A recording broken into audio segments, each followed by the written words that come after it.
بسم اللہ الرحمن الرحیم۔ السلام علیکم ورحمۃ اللہ وبرکاتہ۔ محترم ناظرین، یوزفل اسلامک نالج میں آپ کا خیر مقدم۔ امید کرتا ہوں کہ آپ سب خیر و عافیت سے ہوں گے۔ ناظرین، پچھلے سبق میں ہم نے نون ساکن اور تنوین کا قاعدہ پڑھا تھا کہ نون ساکن اور تنوین کسے کہتے ہیں۔ نون ساکن اور تنوین، یہ ہم نے پچھلے سبق میں پڑھا تھا۔ پھر ہم نے اس کے قاعدے پڑھے تھے کہ نون ساکن کس کو کہتے ہیں۔ نون ساکن اس نون کو کہتے ہیں جس کے اوپر جزم ہو یعنی سکون ہو، اس کو نون ساکن کہتے ہیں۔ اور تنوین کہتے ہیں دو زبر، دو زیر اور دو پیش کو۔ تو تنوین کہتے ہیں اس کو اور نون ساکن کہتے ہیں اس کو۔ تو ان دونوں چیزوں کو ہم نے پڑھا تھا۔ پھر اس کے بعد ہم نے پڑھا تھا کہ نون ساکن اور تنوین میں کیا فرق ہے۔ نون ساکن کلمے کے شروع میں نہیں آتا، اس درمیان اور آخر میں آتا ہے۔ تنوین صرف کلمے کے آخر میں آتا ہے۔ تو ایسی چیزیں جو ہم نے وہ پڑھے تھے۔ تو اس کے بعد ہم نے یہ بھی پڑھا تھا کہ نون ساکن اور تنوین کے آگے جا کے چار حال ہیں، یعنی کہ جب کسی کلمے میں نون ساکن آ جائے یا تنوین آ جائے تو اس وقت اس کلمے کے چار حال ہوں گے۔ کیا؟ اظہار، نمبر 2 ادغام، نمبر 3 قلب اور نمبر 4 اخفاء۔ اظہار، ادغام، قلب، اخفاء۔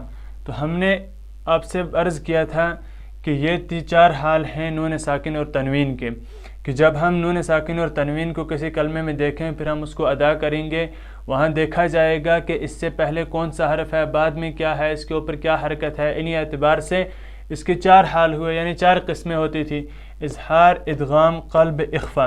تو پھر ہم نے یہ بھی بتایا تھا کہ اگلے لیسن میں ہم اظہار کا قاعدہ، اظہار کا جو قاعدہ ہے اس کو ہم پڑھنے والے ہیں۔ اظہار کسے کہتے ہیں، اظہار کی تعریف کیا ہے۔ تو انشاءاللہ آج ہمارا یہی لیسن ہے، اظہار کی تعریف، اظہار کا قاعدہ۔ تو پچھلے سبق میں جو ہم نے یہ چیزیں پڑھی تھی، اگر آپ میں سے وہ ویڈیو کسی نے نہیں دیکھا ہو تو میں آئی بٹن پہ اس ویڈیو کی لنک دے دوں گا، آپ آئی بٹن جو شو ہو رہا ہے اس پہ کلک کریں اور جا کر پہلے وہ ویڈیو دیکھیں۔ تو آج ہم پڑھنے والے ہیں اظہار۔ اظہار کسے کہتے ہیں، اظہار کی تعریف کیا ہے، اظہار کس طرح سے یہ اظہار جو ہے یہ ادا ہوتا ہے، کیا ہوتا ہے۔ تو آج ہم اس کو پڑھنے والے ہیں۔ پہلے ہم اظہار کی تعریف اور اظہار کا قاعدہ لکھ دیتے ہیں۔ تو ہم نے اظہار کا قاعدہ، اظہار کی تعریف لکھ دی ہیں۔ اب آپ دیکھیں، ہم نے پڑھا تھا نون ساکن اور تنوین۔ اب نون ساکن اور تنوین کیا ہیں وہ ہم نے بتایا تھا کہ نون ساکن اس کو کہتے ہیں، تنوین اس کو کہتے ہیں۔ اس کے آگے جا کے چار قاعدے ہیں، چار حال ہیں۔ تو سب سے پہلا حال کیا ہے، وہ ہے اظہار۔ اس کے چار تھے: اظہار، ادغام، قلب، اخفاء، جو ہم نے پچھلے ویڈیو میں پڑھے۔ تو اظہار جو ہے، اظہار کس کو کہتے ہیں؟ پہلا جو اس کا حال ہے وہ ہے اظہار۔ اظہار کی تعریف ہے، اظہار کی تعریف نون ساکن اور تنوین کو اپنے مخرج سے بغیر غنہ کے نکالنا۔ جب نون ساکن کہیں پر کلمے میں آ جائے یا تنوین آ جائے تو ان کو بغیر غنہ کے، ان کے اندر غنہ کیے بغیر ان کو اپنے مخرج سے ہی نکالنا۔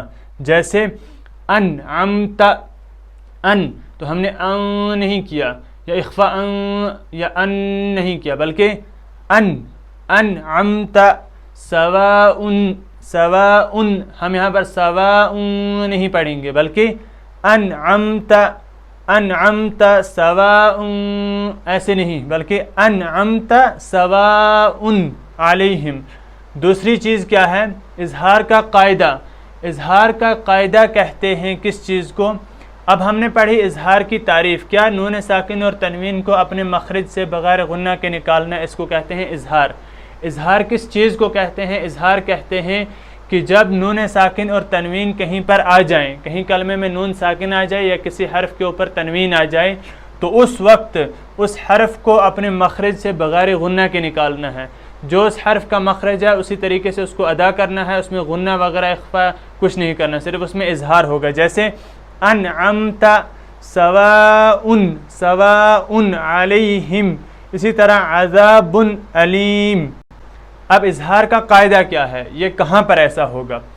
نون ساکن اور تنوین کے بعد اگر حروف حلقی میں سے کوئی حرف آئے تو اظہار ہوگا۔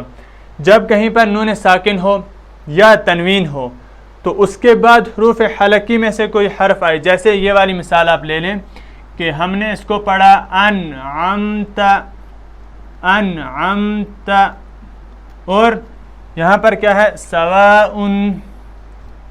سواء علیہم علیہم۔ اب دیکھیں آپ یہ دو مثالیں، یہ نون ساکن ہے، انعمت ہے یہ، اب انعمت میں نون ساکن ہے، نون ساکن کے بعد حروف حلقی میں سے عین آ رہا ہے۔ حروف حلقی کتنے ہیں؟ 6، حمزہ، ہا، عین، حا، غین اور خا، یہ حروف حلقی ہیں۔ کیا کیا؟ حمزہ، ہا، عین، حا، غین، خا، یہ 6 حروف حلقی ہیں، ان کو حروف حلقی کہا جاتا ہے۔ اب کہہ رہے ہیں کہ جب بھی نون ساکن یا تنوین ان دونوں میں سے کسی ایک کے بعد بھی حروف حلقی میں سے کوئی حرف آئے گا تو وہاں پر اظہار ہوگا۔ اظہار کیا ہوگا؟ کہ اس حرف کو اپنے مخرج سے ہی ادا کرنا ہوگا۔ جیسے نون ہے، اس کے اوپر جزم ہے، یہ نون ساکن ہو گیا، تو نون ساکن کو جب ہم ادا کریں گے تو اس کے بعد والا حرف کون سا ہے؟ حروف حلقی ہے، تو یہ قاعدہ پایا گیا۔ اب ہم اس کو انعمت نہیں پڑھیں گے بلکہ انعمت اس میں اظہار کریں گے۔ اظہار کہتے ہی ہیں اس حرف کو اپنے مخرج سے بغیر غنہ کے نکالنا، انعمت۔ اسی طرح یہاں پر حمزہ جو ہے، حمزہ کے اوپر آ گیا تنوین آ گئی، دو پیش ہیں، تو تنوین کے بعد حروف حلقی میں سے عین آ گیا، تو یہاں پر بھی کیا ہوگا؟ اظہار ہوگا۔ کیسے؟ سواء سواء علیہم سواء علیہم، تو اب کیا ہے؟ اب اس کو سواء علیہم میں کیا ہوا؟ اس میں بھی اظہار ہوا، ہو گئی 2 مثالیں۔ اب کہہ رہے ہیں کہ تنوین کے بعد اگر حروف حلقی میں سے کوئی حرف آئے گا تو اظہار ہوگا، اس کو اظہار حلقی کہتے ہیں۔ اس اظہار کو اظہار حلقی کہتے ہیں۔ کیوں اظہار حلقی؟ اس لیے کہتے ہیں کہ آگے اس کے آگے شرط جو ہے وہ کیا ہے کہ ان تنوین اور نون ساکن کے بعد حروف حلقی میں سے کوئی حرف آئے گا تب اظہار ہوگا، تو حروف حلقی کے آنے کی وجہ سے اس میں اظہار ہوا، اسی لیے اس کو اظہار حلقی کہا گیا۔ پھر انہوں نے مثالیں دی ہیں، کون سی؟ انعمت سواء علیہم عذاب علیم۔ اب آپ دیکھیں انعمت میں آپ نے پڑھا حمزہ نون زبر ان، تو نون پر کیا ہے؟ جزم ہے، تو نون ساکن ہونے کی وجہ سے اس کے بعد عین بھی آیا ہے، ایک ہوا نون ساکن، دوسرا اس کے بعد حروف حلقی بھی آ گیا، تو اس میں شرط پائی گئی، یہاں پر بھی اظہار ہوگا۔ دوسری مثال ہے یہاں پر تنوین آ گئی حمزہ کے اوپر، تنوین آنے کے بعد بھی حروف حلقی میں سے عین آ گیا، تو یہاں پر بھی شرط پائی گئی۔ انہوں نے کیا کہا کہ نون ساکن اور تنوین کے بعد اگر حروف حلقی میں سے کوئی حرف آئے تو اظہار ہوگا، تو یہاں پر نون ساکن اور تنوین دونوں کے بعد حروف حلقی آ رہے ہیں، تو لہٰذا یہاں پر اظہار ہوگا۔ اس کو اظہار حلقی کہتے ہیں، اس اظہار کو اظہار حلقی کہتے ہیں کیونکہ یہاں پر حروف حلقی اگر آئے تب یہ اظہار ہوگا۔ جیسے انعمت سواء علیہم عذاب علیم، یہاں پر عذاب ہے، تو عذاب میں جو با کے اوپر جو تنوین ہے، اس تنوین کے بعد حمزہ آ گیا، اور حمزہ کیا ہے؟ حروف حلقی ہے، تو جب حمزہ آیا تو یہاں پر بھی اظہار ہوگا، تو کیا ہوگا؟ عذاب علیم۔ یہاں پر عذاب ایسا کچھ نہیں ہوگا، اخفاء ادغام کچھ نہیں ہوگا، بلکہ صرف اظہار ہوگا۔ اور اظہار کا قاعدہ آپ نے پڑھا کہ نون ساکن اور تنوین کو اپنے مخرج سے بغیر غنہ کے نکالنا، یہ اظہار کی تعریف ہے۔ اظہار کا قاعدہ ہے نون ساکن اور تنوین کے بعد اگر حروف حلقی میں سے کوئی حرف آئے گا تو اظہار ہوگا، اس اظہار کو اظہار حلقی کہا جاتا ہے۔ تو تعریف میں کیا ہے؟ نون ساکن اور تنوین کو اپنے مخرج سے بغیر غنہ کے نکالنا، اس میں غنہ نہیں کرنا ہے اس حرف میں، اور اس کو بغیر غنہ کے نکالنا ہے اور اپنے مخرج سے ادا کرنا ہے۔ تو آج کا یہ جو ہمارا سبق تھا، کون سا؟ اظہار، جو نون ساکن اور تنوین کا جو پہلا حال تھا اظہار، اس کو ہم نے پڑھ لیا الحمدللہ اور اچھی طریقے سے سمجھ لیا۔ جہاں پر آپ کو سمجھ نہ آئے آپ کمنٹ باکس میں ضرور بتائیں، اگلی بار ہم اس سے زیادہ اچھی طریقے سے سمجھانے کی کوشش کریں گے انشاءاللہ۔ تو ہم نے آج کا جو سبق تھا ہمارا اظہار، تو اس اظہار کو ہم نے پڑھ لیا، اس کی تعریف بھی پڑھ لی، اس کا قاعدہ بھی پڑھ لیا، اس کو اچھے سے سمجھ بھی لیا۔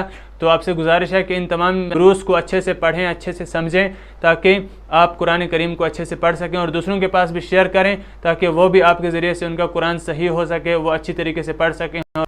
اور آپ کے لیے بھی صدقہ جاریہ رہیں۔ تو آپ سے گزارش ہے کہ اگر آپ چینل پر نئے ہیں تو چینل کو سبسکرائب ضرور کریں، اور اگر یہ ویڈیو آپ انسٹا یا فیس بک پر دیکھ رہے ہیں تو پیج کو فالو اور لائک کریں۔ تو انشاءاللہ آج کے لیے اتنا ہی، ملتے ہیں اگلے ویڈیو میں، تب تک کے لیے اللہ حافظ۔ السلام علیکم ورحمۃ اللہ وبرکاتہ۔